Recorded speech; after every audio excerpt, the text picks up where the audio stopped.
Hello, everyone. Hopefully you can all see my slides. My name is Matthew Slow. I've been with JISC for the last 18 months or so. Before that, I was at a university down here in the southeast. Some of you may have known me in my previous role. I'm on the wrong screen. Over here, and then click there. So recently we've been offering some health checks, essentially a bit of free help to look at your IDPs, particularly your Shibboleth IDPs, and sort of give you a bit of a leg up in terms of how you look after them, things that you might not have noticed that's wrong, things like that. So with some common themes that we've been pulling out of having done those. And this is just a brief summary of the sorts of things that we're seeing that probably apply to a lot of IDPs going around. So today I'm going to talk about what we're actually looking at. It's quite a general. We've got a checklist, but it's quite a detailed checklist. But the sort of things that we're going to be looking at, the sorts of things that we've noticed as part of that, and then hopefully some time at the end for any questions or comments that you might have.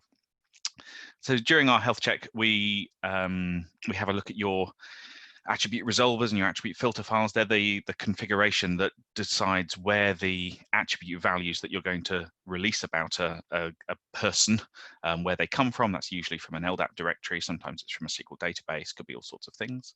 And then the filter files is the logic that defines which of those resulting attributes actually get sent out to the service that the person is trying to sign into.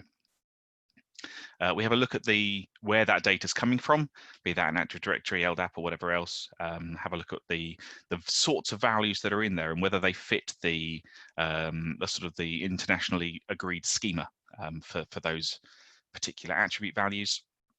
And then we have a little bit of a look at sort of how you're using that data and whether that complies with the sort of the general principles of the data protection rules and GDPR and that sort of thing. Obviously, the different organizations have different approaches to how that works, but this is a sort of outsider's view and just sort of have you thought about sort of questions. We have a look at the platform that the system is running on, the OS, the Java versions, whatever web servers and stuff are in play, and the IDP itself, largely as a view to some of it's as a reminder for if this thing was installed some years ago, it might still be on, I don't know, something like Ubuntu 14, which is out of service, or it's not supported anymore. The system's still running, still works, but it's not getting security updates and stuff. As well as that, there's an element of the process of upgrading from V3 to the new V4 versions of the software. There's a few version steps in the underlying bits that you need to consider, and we highlight those. We have a look at how you handle metadata, be that from the UK Federation itself or more locally managed metadata arrangements. And then we produce you a brief report with some RAG recommendations. That's red, amber, green type prioritized recommendations. So some common themes that we've noticed as part of the health checks that we've done so far. There's quite a lot of older versions of Shibboleth IDP. Most of you are on V3. We've had one noticed so far that has still been running V2, but V3 is pretty much across the board, but varying stages of V3, and I'll talk about that in a minute. There's been apparently some misunderstandings about how the UK Federation recommends you release attributes, particularly the release to all type logic, which I'll go over in a minute. A bit about LDAP connection security. So this is the on-the-wire communication between an IDP and the usually Active Directory. It doesn't have to be, but usually Active Directory, and how that security arrangement works. Again, local metadata management, there's a couple of bits in there. How people look after web servers. Again, if it's been in service for a long time, you might have inherited a sort of set of stock config from something like Ubuntu, which at the time was probably nice and secure, and over time that drifts. So we talk a bit about that. What the Shibboleth IDP calls the consent module, which I'll go into in a minute, and then MDUI, which is about logos and sort of user experience type things. So just to pick each of those apart. The Shibboleth IDP current V3, which is the stream that most of you are probably on, is version 3.4.6. If you're not on 3.4.6, I would recommend you get up to 3.4.6 very soon. Anything before 3.4.3, there in version 3.4.3, a bunch of warnings started appearing in the logs as you start up the system, which will warn you that this particular bit of config that you might have inherited from previous versions or whatever else is going to go away when version 4 comes along. So if you're on something before 3.4.3, then you'll need to definitely jump through 3.4.6. I'd recommend going through 3.4.6 anyway. You should get up to 3.4.6 very soon because there's security vulnerabilities that are out there that you're not patched against. But when you do, if you have to go from something that's earlier than 3.4.3, you'll start to see these warnings, if there are any, about deprecation, about particular flavors of config that will need addressing before you do a v4 upgrade. My colleague John is doing a talk on Thursday, I think it is, about readiness for v4. So if you have any questions about that, you can save them for then. Tomcat and Jetty and other containers that might be around. We've noticed that the methods of looking after those varies quite a lot between organizations. Some places will use a packaged version of Tomcat from an OS. Some places will download the particular version of Tomcat that they want and then run it manually. Now, the problems with those have their own pros and cons around them. If you take the packaged version from the OS, then it might be stuck at a point in time and it doesn't meet the requirements. Whereas if you download it manually, you have to then keep it up to date, and it's an extra piece of maintenance to do. So things to think about for both of those. Java, same sort of thing, really. I don't think I've come across anywhere that's downloaded Java manually on Linux, at least. On Windows, obviously, you do need to. The Java underlying requirements for v4 are stepping up again. So if you do have anything that's 1.8 is particular, from what I remember, keep an eye on the JVM recommendations for system requirements and stuff. And the operating system level, I touched on it earlier. We've seen some OS instances that are really quite old, and on doing a software upgrade of this nature, although the IDP itself should be in place upgraded to maintain all of your functionality, it might be the time to move that installation of the IDP from an older server onto a new server where you can then do the upgrade process for the IDP. Particularly for something as old as something like Ubuntu 14 or CentOS 6 or something like that. It's probably worth doing that now. Attribute release.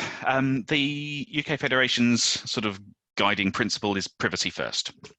I've just drawn one line out of the TRP, the Technical Recommendations for Participant document there, which says that in the most part, I'm going to paraphrase, in the most part, all services should be able to get by with these two attributes, scoped affiliation and targeted ID.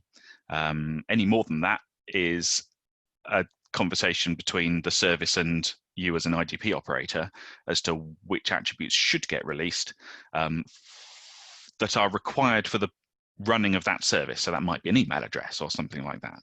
But as a general rule, scoped affiliation and targeted ID should be sufficient. That's something we've noticed throughout this this health check sort of process, has been that some organizations have either misunderstood or inherited and then not corrected a misconfiguration, whereby something like email address or the principal name attribute is being released to any service. Now, while that's not broken in any sense, it's not going to stop anything working by doing that. It's not following the best practice of privacy first. So we'll highlight those and just sort of go through with you what your attribute filter policies are actually achieving. The research and scholarship thing is it's called an entity category, which my colleague Alex, I think, is going to be talking about also on Thursday. Please correct me if I'm wrong, Mark. About and that's it. It's an extra step of releasing what would otherwise be private information to a particular subset of services that have been vetted for their practices, and they're largely things like collaborative resources between research institutions and stuff like that. If in doubt and you want to know what's going on, we've got the UK Federation Test Service, but on top of that, as an IDP operator, you can use this AACLI tool, which will sort of do a dry run of a login to a service. In this example, it's producing an attribute assertion for the UK Federation Test Service. I've given it my username, so it's gone off to the JISC AD. It's grabbed all the attributes about me. It's done the whole process of doing an attribute resolution, and then it's filtered it for this this entity where the Federation Test Service is, and then this is the output. So these are the attributes that would be sent if I was signing into this particular service. The last bit about attribute release is what the Shibboleth ITP calls the consent module, and it's more about sort of being transparent to the user about what attributes you're going to send. If you're following the best practice of just sending scoped affiliation and targeted ID, they're anonymous attributes. There's no real issue with data protection and stuff around those attributes. However, if you start sending things like a display name or an email address or something, that might be something that your organization needs to be more upfront about what information it's sharing with a third party. Different interpretations of GDPR and data protection exist. There's a whole load of guidance, which I'm not going to go into. There are other ways of doing it other than using the GDPR word consent in terms of how you justify sending that information. But in terms of how you are transparent to your users about what information is being sent, this is a way just to say, this is the information we're giving to this other thing, this other service, is that okay? If you do go down this route, it's probably worth pointing out the whitelist of attributes, and you should include things like the targeted ID and scoped affiliation and stuff in that whitelist, so that for most services, people would never see this screen anyway, and they're not needlessly bothered. This example on the right here has got affiliation and entitlement and scoped affiliation in it. So ordinarily, if you'd configured this with the whitelist, these attributes wouldn't be here. And it would only be if other attributes, things like UID or mail, were present in the assertion that you'd see that this screen as part of the logon flow. LDAP connection. Again, moving goalposts. Back in the day when services ran in data centers and they all sat on a layer 2 switch and it was all great, it really wasn't a big deal to have one service talking to AD using the unencrypted LDAP protocol. These days, it's very much frowned upon and shouldn't be done. And Microsoft particularly are moving to a stance where it can't be done. There was supposed to be an update out to the domain controller software stack earlier this year. I believe it's been pushed back to August, which will enforce LDAP-S use for the majority of cases. There's a few sort of edge cases where the security is dealt with via a different route, but for the purposes of the SHIB IDP, anything talking to AD must be using the LDAP-S protocol as of sometime in August, assuming people apply patches at the appropriate time. Now that raises some other challenges with how the domain controller grabs issues its own server certificates and stuff like that, which are things that need to be thought about as part of that process, but it will need to be looked at fairly soon. Metadata management. Two aspects to this. Firstly, there's the way you interact with the UK Federation. For the most part, people are using what's called the metadata aggregate. I'm actually going to talk about these the other way around. The metadata aggregate is the 56, I think, megabyte XML blob of data that gets downloaded frequently, at least once a day, hopefully, which describes all of the entities that exist in the Federation.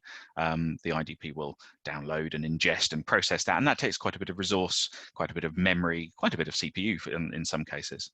And the soon to be recommendation, if I can probably say that. Again, I presume Mark will correct me if I'm wrong, is that the MDQ process, which is the metadata query process, is going to be recommended soon, and we're putting it in new installations already. And that is more of a sort of just-in-time type model, where rather than downloading this enormous XML file, you do a lookup, or rather the IDP does a lookup just in time as the metadata is needed against the MDQ servers, which means that you don't have to ingest this 60-odd meg XML file and chew on it for a while. On the other side of it is local metadata management. That's metadata that you're exchanging with other services bilaterally. You might have a VLE or something installed locally. It's not part of the UK Federation, and you need to exchange metadata with it and trust it. And we look at how you're doing that and whether that's secure. One last thing to point out is that we've found some bilateral agreements with services where that service is in the UK Federation, which brings with it its own sort of issues about how that works, and there's potentially a conflict of configuration and almost a race condition as to how it gets there. But also it would mean that if something broke, where would you go to fix it? And there's just some considerations to have around there, and we'll talk that through with you. MDUI, this is the metadata user interface, I think is what it stands for. I'm talking on the hoof now. Essentially, this is the bits of the metadata registration which help improve the user experience when trying to find your IDP. The main part that people will see, and this is the organizational logos, and that's pretty much the only bit that we'll look at as part of the main health check. But there's a few other bits, the hints that it talks about in the TRP about the domain hints and stuff like that, which just adds a bit of usability sugar into the process. Also, if you're a multinational university, it's probably worth having the multilingual descriptors in there. I don't know how many of those we actually have in practice, but the option is there for improving your multilingual magic. And lastly, web server security. Again, moving goalposts, I talked about this earlier, where you may have installed Apache web server some years ago. It's come with a stock set of SSL settings and ciphers and that sort of stuff. And actually the security stance has moved. The best practice around that has moved over time to reduce the old ciphers, bring in new ones and stuff like that. And it's very easy to end up with a web server configuration that is horribly insecure despite having a nice padlock up in the corner. And there's various online services that you can use for validating your own configuration. They'll give you a nice A to ungraded answer, and they'll usually give you hints and tips on how you can improve and where the problems are. Mozilla have even come up with an SSL configuration generator for various different services, bits of software, things like the Apache web server or Nginx or Jetty or whatever else, where you can say, I want to support this sort of level of devices. I'm running this version of so-and-so, and here's some config that you can cut and paste over. And we'll go through that with you as well. I think that's my last slide. Yeah, it's just to go over. Generally, there haven't been any particularly horrific things that we've found. I've gone through the various issues with attribute release and stuff, software versioning, and how these security goalposts, they move, and they are always moving, and they're always going to be moving forwards, and it's just part of the job to keep up with it. And then planning for your V4 upgrade, which my colleague John, who's just popped up into life, I can see, we'll be talking about on Wednesday. And lastly, if you have any issues, the UK Federation Help Desk is the first place to go. And if they can't help you, they'll pass you over to the consultancy service. At which point I'm going to say, any questions? And I haven't actually been looking at the chat window. So John, do you want to tell me what's going on there? Yeah, we've had a fev things in the chat window. Do you want me to go through those? Yeah, go for it. That'd be good. Okay. So Scott Cantor's noted that IPv3 runs on the supported platforms required by 4. So moving to Java 11 and a supported container is a good first step to simplify the upgrade process. Awesome. And then related to that, I've just commented that in terms of the UK Federation guides, we've got 2 guides out there. The setup IDP3 guide is now quite old, and we're not going to be updating that because V4's arrived. But the Windows guide is has been refreshed more recently than that one, and has the recommendation for Java 11. Obviously not for Jetty, because Jetty is included as part of the Windows install. Then with Alex is talking about attributes, entity attributes, including RNS, research and scholarship, tomorrow. So that's Not Wednesday, not Thursday. We're back on Thursday, Matthew. And then Robert Bradley has asked, am I right in thinking that whitelist and blacklist are reversed? Oh, yes. Always yes, I think you probably are. Yes, I always have to go and check when I'm editing that file. I always have to go and check which way around it is. So yes, you're probably right. And Scott Canda's reply, he says, I believe that's true. It's the rule for what is exposed to the consent step, and apologies for the term, the software has an unfortunate number of them.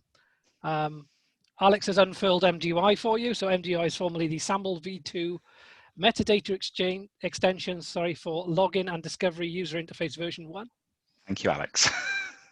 Yeah, and apologies. I made a comment about the JISC logo. We've got the old JISC logo, not the old JISC logo. If you remember that one, we've got the old JISC logo on our MDUI metadata. So maybe we need a health check.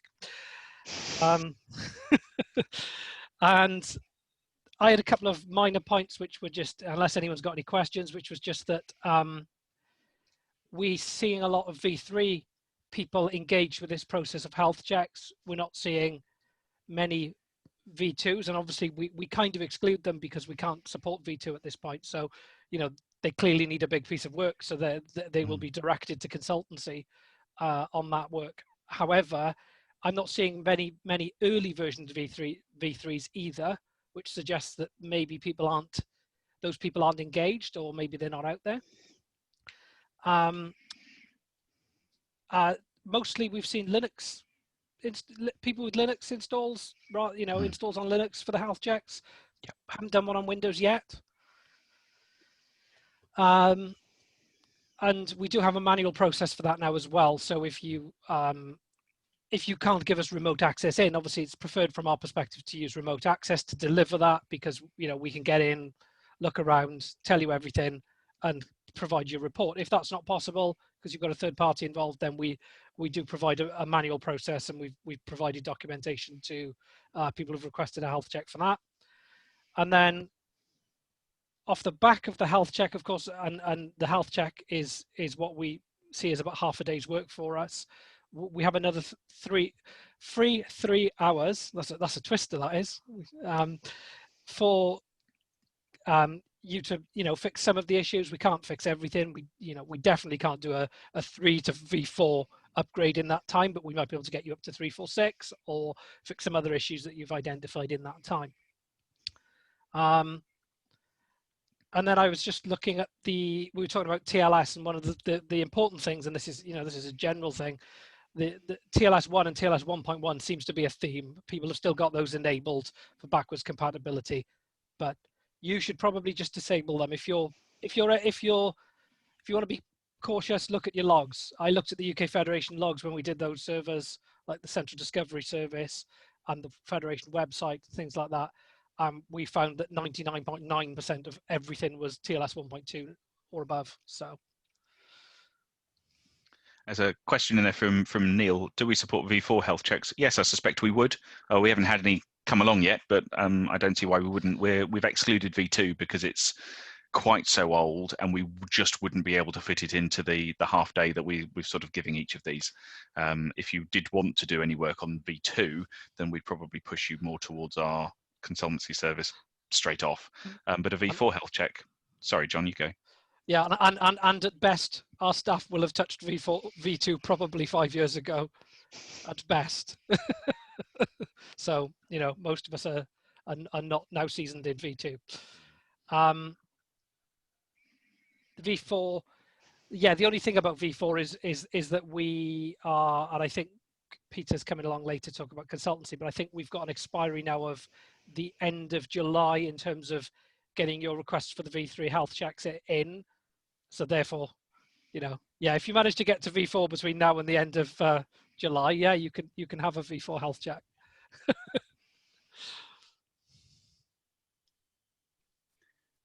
Any other questions from the floor? Shall I talk about lead time while I'm there? Which is Yeah, go for it. we're at about, so the current lead time for a health check is roughly 4 to 6 weeks now, in terms of it coming into us, being sort of scoped and a proposal sent out, and from that point to the proposals, and we'll need to be through that process before the end of July for anyone coming through that process. So it's likely that we'll tail off into August with some of these health checks, and possibly into September, but it will depend on people's own availability and our availability. I'll mention September and say that we don't expect these to be service affecting. The health check is a passive process. We are just looking around. We're not changing anything. The 3 hours of consultancy obviously different. That might be service affecting, so you need to think about that. But that's a stage 2 of the engagement. Indeed, yeah, absolutely.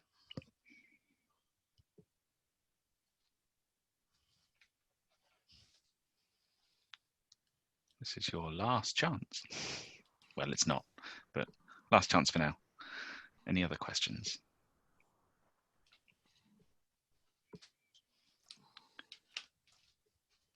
Awesome.